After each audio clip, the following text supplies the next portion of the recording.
नमस्कार दोस्तों, स्वागत है आप सभी का सिलेक्शन विद प्राची चैनल में। आज की क्लास में हम लोग देखेंगे कि हिंदी की जो मुख्य परीक्षा होती है यूपी पीसीएस की, उसमें हम ज़्यादा से ज़्यादा कैसे अंक प्राप्त कर सकें। देखिए, 90 से 95 नंबर तो आ ही जाते हैं, लेकिन आप अगर थोड़ा सा एक्स्ट्रा मेहनत कर दें तो आप आसानी से 110 प्लस अंक प्राप्त कर सकते हैं। आसानी से कह रही हूँ तो इसका मतलब आसान नहीं है, आपको मेहनत तो करना पड़ेगा थोड़ा। तो आप अगर थोड़ा सा भी एफर्ट्स लगा देंगे तो 110 प्लस आसानी से आप प्राप्त कर सकते हैं, क्योंकि थोड़े से अंक अगर आप ज़्यादा प्राप्त करेंगे तो आपका रिजल्ट और भी बेहतर होगा। 90-95 तो ये सभी के आ जाते हैं इतना। और अगर आपका माध्यम हिंदी है तब तो आपको जो है 110 प्लस आना ही चाहिए, क्योंकि आपका पूरा, अगर माध्यम हिंदी है तो इसका मतलब आपका बैकग्राउंड हिंदी है, तो आप अवेयर होंगे हिंदी से। और जिनका माध्यम इंग्लिश है उनको भी परेशान होने की ज़रूरत नहीं है, वो भी अगर थोड़ा सा एफर्ट्स लगाएंगे तो उनका भी आसानी से 110 प्लस आ सकता है। देखिए, कैसे 110 प्लस अंक हम स्कोर करें, उससे जानने से पहले सबसे पहले हम सिलेबस अर्थात पाठ्यक्रम को जानेंगे, क्या क्या आता है उसमें। देखिए, सबसे पहले तो पहला प्रश्न जो रहता है वो रहता है दिए हुए खंड का अवबोध एवं प्रश्नोत्तर, अर्थात एक गद्यांश दिया रहेगा आपको, उसमें आपको जो है उसका गद्यांश जो दिया रहता है उसको आपको भावार्थ लिखना रहता है। इससे पहले आपको भावार्थ और व्याख्या में अंतर पता होना चाहिए कि जो गद्यांश दिया रहता है उसका कितना भाग हमें भावार्थ में लिखना चाहिए, उसका कितना भाग व्याख्या में करना चाहिए। अगर मान लीजिए 10 लाइन का जो है गद्यांश दिया है तो इसका मतलब ये नहीं कि आप 15 से 20 लाइन व्याख्या भावार्थ किए जा रहे हैं। ये सब आपको बेसिक जानकारी को पता होनी चाहिए कि भावार्थ कितने में उसके कितना भाग होता है और व्याख्या कितनी भाग उसकी होनी चाहिए। तो जो पहला प्रश्न होता है गद्यांश का, उसमें भावार्थ लिखना रहता है और एक प्रश्न दिया रहता है उसका आपको उत्तर लिखना रहता है, और रेखांकित वाक्य रहते हैं उसकी हमें व्याख्या करनी होती है, उसकी आपको व्याख्या करनी होती है। पहला प्रश्न ये होता है। दूसरे प्रश्न होता है संक्षेपण। क्या? संक्षेपण। संक्षेपण में भी एक गद्यांश दिया रहेगा आपको, उस जो गद्यांश दिया रहेगा उसका आपको शीर्षक बताना होगा। गद्यांश देखिए, सबसे पहले तो जो गद्यांश दिया रहेगा उसको आपको 2-3 बार पढ़ लेना है, जिससे आपको आपके अंदर ये समझ विकसित हो जाए कि लेखक कहना क्या चाह रहा है। क्योंकि जब आप समझेंगे कि कहना क्या चाह रहा है, उसी के आधार पर आप शीर्षक का चयन करेंगे, क्योंकि जब तक आपको समझ नहीं आएगा तो आप शीर्षक का एक उचित शीर्षक का चयन नहीं कर पाएंगे। तो पहले आपको 2-3 बार गद्यांश पढ़ना चाहिए। अब शीर्षक अर्थात टाइटल गद्यांश का आपको उसका चयन करना रहता है। दूसरा एक प्रश्न दिया रहता है उसका उत्तर लिखना रहता है आपको, और तीसरा रहता है उस गद्यांश का संक्षेपण करना रहता है। संक्षेपण में भी आपको जैसे होता है संक्षेपण, सारांश, इन सब में भी अंतर तो पता होना चाहिए, नहीं तो आप संक्षेपण कहा जा रहा है और आप सारांश लिख दे रहे हैं। तो दूसरा प्रश्न ये रहता है। तीसरा रहता है, देखिए तीसरा क्या है, सरकारी एवं अर्ध सरकारी पत्र, तार लेखन, कार्यालय आदेश, अधिसूचना और परिपत्र। ये क्या है? पत्र लेखन के ये सभी भाग हैं। जैसे ये प्रश्न आ जाता है सरकारी पत्र किसे कहते हैं, सरकारी पत्र का प्रारूप या फिर उदाहरण देते हुए सरकारी एवं अर्ध सरकारी यंत्र में अंतर बताइए, ऐसे प्रश्न आ जाता है। या फिर तार लेखन का आ जाता है, कार्यालय आदेश, तार लेखन तो नहीं आया है लेकिन सरकारी एवं अर्ध सरकारी पत्र, कार्यालय आदेश, अधिसूचना और पत्र, इन सभी से प्रीवियस ईयर में आए हुए हैं क्वेश्चन, अगर आपने देखा होगा previous year question paper Hindi का। तो ये पत्र लेखन में से ये सभी आते हैं इसमें से। अगला है शब्द एवं ज्ञान प्रयोग। शब्द एवं ज्ञान प्रयोग ये सभी पार्ट है इसका, ये इतना पार्ट है शब्द एवं ज्ञान प्रयोग का। देखिए, उपसर्ग एवं प्रत्यय, पहला क्या होता है? उपसर्ग एवं प्रत्यय।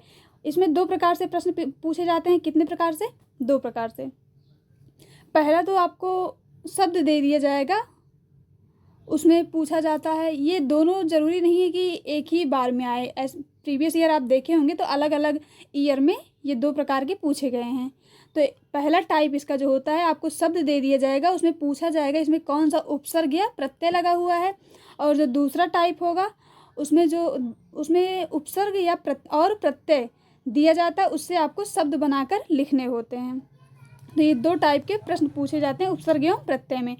उपसर्ग एवं प्रत्यय कहाँ लगता है ये आपको पता होगा, नहीं पता थोड़ा मैं बता दे रही हूँ। उपसर्ग देखिए, उपसर्ग आगे लगता है और प्रत्यय पीछे लगता है। कहाँ? उपसर्ग आगे, प्रत्यय शब्द के पीछे लगता है। अगला होता है विलोम शब्द। विलोम शब्द में शब्द दिया रहेगा, आपको उसका विलोम लिखना रहेगा अर्थात उल्टा। और अगला होता है वाक्यांश के लिए एक शब्द, जैसे एक वाक्य दिया रहेगा पूरा, उसके लिए आपको एक शब्द लिखना रहेगा। क्या? एक शब्द। अगला है वर्तनी एवं वाक्य शुद्धि। वर्तनी एवं वाक्य, जैसे कोई शब्द दे दिया या पूरा एक सेंटेंस वाक्य दे दिया रहेगा, उसमें क्या गलत है ये पहचान करके आपको उसका सही लिखना रहेगा। देखिए हिंदी में विशेष तौर पर वर्तनी का जो है ध्यान देना चाहिए, क्योंकि अगर हिंदी में वर्तनी कहीं पर भी गलत हो गई लिखते हुए भी तो उसके नंबर आप काट लिए जाते हैं, क्योंकि हिंदी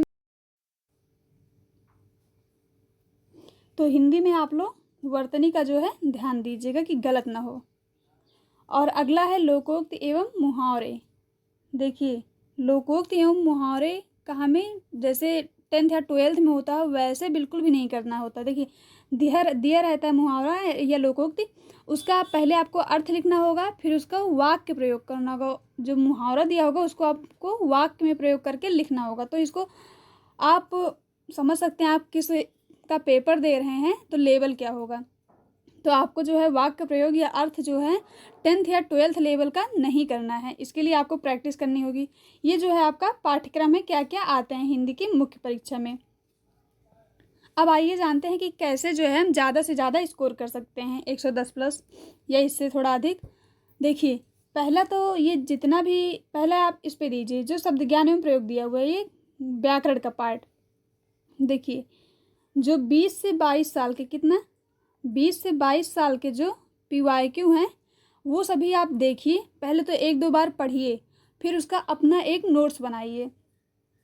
जब अपना एक आप नोट्स बनाएंगे तो आपको रिवीजन करने में आसानी होगी। 20 से 22 साल का PYQ आप जब कर लेंगे इतने का तो बहुत ही ज़्यादा आसानी हो जाएगी आपके लिए।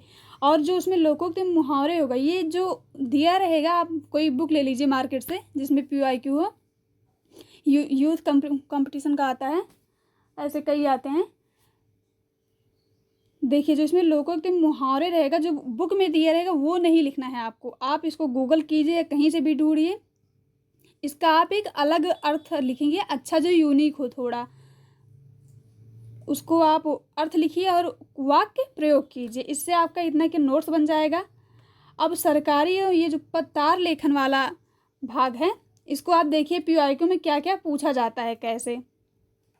तो उस पर आप जो है देखिए प्रारूप, तो मतलब ये जो सरकारी अर्ध सरकारी इन सभी का मतलब प्रारूप इनका अलग अलग होता है, लेकिन प्रारूप एक ही रहेगा, सिर्फ आपको विषय चेंज करना रहेगा। अगर उदाहरण आ जाता है तो प्रारूप सेम ही रहेगा, उसमें विषय चेंज करना रहेगा बस। तो इन सभी का जितना है ये आप प्रारूप जो है एकदम से अच्छे से तैयार कर लीजिए। आप इसमें प्रारूप तैयार कर लेंगे और अंतर, इन दोनों में अंतर, कार्यालय आदेश अधिसूचना में अंतर, अधिसूचना एवं परिपत्र में अंतर और प्रारूप आप इतना तैयार कर लेंगे तो ये तो चेंज नहीं होगा। चेंज होगा तो उदाहरण चेंज होगा। क्या चेंज होगा? उदाहरण, उसमें भी उदाहरण में केवल विषय चेंज होगा। क्या? जो उदाहरण में जो पत्र का जो विषय होगा सिर्फ वो चेंज होगा, तो आपको विषय चेंज करके लिखना रहेगा। आप PYQ से पूरा 20-22 साल से ये तैयार कर लीजिए, इसका भी अपना नोट्स बना लीजिए, क्या कैसे अब तक पूछा गया है उदाहरण में, क्या क्या टॉपिक से कैसे पूछे जाते हैं पत्र लेखन में, तो आपको एक आइडिया लग जाएगा। फिर बचता है संक्षेपण और ये अवबोध एवं प्रश्नोत्तर। इसका भी आप 20-22 साल का PYQ देखिए, पढ़िए एक बार, फिर खुद से ही जो है उसको प्रैक्टिस कीजिए। क्या कीजिए? प्रैक्टिस कीजिए। 20-22 साल का आप PYQ जो इतना गद्यांश का संक्षेपण, व्याख्या, भावार्थ प्रैक्टिस कर लेंगे तो आपको एक आइडिया लग जाएगा कि व्याख्या कैसे किया जाता है, संक्षेपण कैसे किया जाता है, उसका भावार्थ कैसे लिखा जाता है। अगर आप इतना पूरा कर लेते हैं 20-22 साल का PYQ तो आपका काम बहुत ही आसान हो जाता है। इससे आपका एक नोट्स बन जाएगा जिसको आपको रिवीजन करने में आसानी रहेगी और आपको पूरा पता चल जाएगी कैसे लिखा जाता है पेपर में। और ये जो पत्र लेखन होता है इसमें आपको प्रारूप में विशेष ध्यान देना है। पत्र लेखन में लिखते टाइम कि जो है कॉमा और उदाहरण का, इन सभी का विशेष रूप से ध्यान देना है आपको। अब आगे देखते हैं। देखिए आपने PYQ कर लिया 20 से 22 साल का। अब आगे के लिए ये जो व्याकरण का पार्ट है, शब्द ज्ञान एवं प्रयोग, व्याकरण का पार्ट, इसके लिए आप बुक रेफर कर सकते हैं। कौन सा? PN पांडे का। किसका? PN पांडे का। या एक घटना चक्र की आती है वो आप देख सकते हैं PYQ के लिए। उसमें भी हिंदी के जितने भी पेपर होते हैं उसमें जो जो पूछा जाता है वो सब उसमें एक जगह पे रहते हैं, ये कर लेते हैं। लेकिन PN पांडे का तो आप ज़रूर कीजिएगा इस व्याकरण के लिए। और जो ये तार लेखन है, पत्र लेखन, इसके लिए आप S कुमार की बुक, किसकी, S कुमार की बुक से देखिएगा, प्रैक्टिस कीजिएगा। ये 2 बुक, और अगर आप एक्स्ट्रा बुक चाहते हैं तो कर लीजिएगा, लेकिन ये 2 बुक तो आपके पास होनी ही चाहिए। और आप इसके बाद क्या कीजिएगा, एक कोई अनसॉल्व्ड हिंदी का ले लीजिए का बुक मार्केट से, उससे आप जो है गद्यांश और संक्षेपण का, इन सभी का प्रैक्टिस कीजिएगा। अगर आप इतना करते हैं, 20 से 22 साल का PYQ, PN पांडे की बुक से ये व्याकरण वाला पार्ट, S कुमार की बुक से जो है आप पत्र लेखन की प्रैक्टिस कर लेते हैं, प्रारूप उसमें से देख लेते हैं, समझ लेते हैं कैसे आता है, इन सभी में अंतर क्या होता है, और जो है किसी अनसॉल्व बुक से इन गद्यांश का और संक्षेपण का जो दिया रहता है इसकी आप प्रैक्टिस कर लेते हैं, तो आप आसानी से 110 प्लस अंक ला सकते हैं। क्या, 110 प्लस अंक। और पेपर के समय में आपको 3 घंटे का समय मिलता है। कितने, 3 घंटे का। देखिए, ऐसा बिल्कुल भी नहीं ज़रूरी है कि आप 2 घंटे में पेपर कर लीजिए जल्दी से और बैठे रहिए फिर पूरे टाइम 1 घंटे, ऐसा बिल्कुल भी नहीं करना है। 3 घंटे का आपको समय दिया गया है तो कुछ सोच समझ कर ही समय दिया जाता है। उस 3 घंटे को आप अच्छी तरह से प्रयोग कीजिए जिससे आप अच्छे अंक प्राप्त कर सकें। देखिए, जैसे लोगों के मुहावरे हैं पेपर में, अगर आपको एकदम एग्जैक्ट नहीं आ रहा तो आप एक बार पीछे रफ कर लीजिए, वहाँ पे अच्छे से बना लीजिए, फिर इधर लिखिए कॉपी में। तो इससे आपको टाइम तो आपके पास रहेगा ही, इससे आप टाइम को अच्छे से यूटिलाइज कर पाएंगे और अच्छे से साफ और अलग ही उसका वाक्य प्रयोग करेंगे आप। तो आप ऐसा पेपर में कर सकते हैं। और पत्र लेखन में भी पेपर में अगर आपको जगह कम लगता है तो उसी में ही लिखना है आपको। तो इसलिए जो दाईं साइड पे लिखा जाता है, जो बाईं साइड पे लिखा जाता है, इन सभी का विशेष रूप से ध्यान दीजिएगा और अच्छे से लिखिएगा। आप इतना कर सकते हैं, इतना कीजिए और आप जो है 110 प्लस अंक अच्छे से स्कोर कर सकते हैं हिंदी में मुख्य परीक्षा में। अगर आपको इन सभी में कोई टॉपिक नहीं समझ में आ रहा है, किसी पर आपको अगर वीडियो चाहिए, क्लास चाहिए, तो आप कमेंट सेक्शन में बोल सकते हैं।